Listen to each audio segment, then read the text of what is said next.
My BF had a bad day at work. He got in trouble over something very minor and his boss blew it way out of proportion and strong-armed him. His boss was mean and insulting and critical of him over a simple and harmless mistake. My BF took the grunt of it, continued working, but called me later and he was obviously upset. He was discouraged and embarrassed. He talked about how he doesn't want the promotion they are training for anymore and work for these horrible people that can treat and say things like that him after all the shit he had accomplished for the success of that company. He's truly worked his hands to the bone.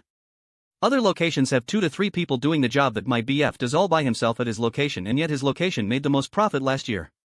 It made me sad hearing him like this because he loves his trade and his work, but they tore him down that day. Fellow crazy girls will relate, but I have multiple aliases that aren't just created yesterday. YK? I've had them and been building them for years, so I used one of my aliases to make a 5-star review on his company Google's page. In my review, I said how this isn't my normal location I go to. It was my first time here, but the work was so impressive that I will be back. I said how I think I just found my go-to guy for this stuff. He is talented and skilled and reliable technician, and then said from what I understand there is only one guy in the workshop. I think his name is my BF name. So the turnaround time also really impressed me, and how great of a job my thing looks after he worked on it, and he even cleaned it too, and how he has great attention to detail and quality work and excellent customer service, and I would highly recommend going there. Just to make sure it didn't sound like me, I wrote it in French. Because my French isn't like perfect French, it's not my first language, but I do know it well enough to communicate my point, but I have to word it differently with my understanding of the French language. I figured when they saw his name in the review they could translate it on their phone.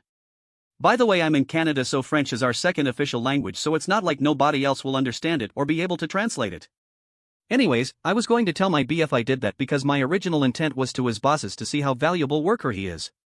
But then my BF texted me hours later with a screenshot of the translated review and said, "This is a review I just got, look babe." Later on in the night he was almost in tears saying how good it feels to be appreciated and to be recognized like that. It gives him hope and perseverance, and then I realized that it means more to him than to his bosses, so, maybe in 30 years down the line I will tell him eventually, but for now, I don't think I can.